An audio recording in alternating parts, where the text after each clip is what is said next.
هي شقة بالإنجليزي apartment ولا flat؟ طيب رصيف pavement ولا sidewalk؟ الإجابة إن الكلمتين ينفعوا، ولو عايز تعرف السبب لده كمل الفيديو للآخر وتعالوا نتعرف على كلمات مختلفة في الإنجليش بتدي نفس المعنى. garage parking lot car park حديقة yard garden ascenseur elevator lift السوق التجاري mall shopping center المترو subway underground الكشاف flashlight torch.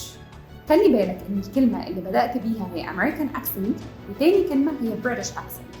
خليك متابع الفيديوز بتاعتنا من Go Talking عشان تقدر تعرف different accents اللي بيستخدمها native speakers.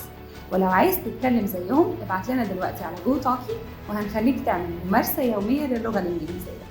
Thank you.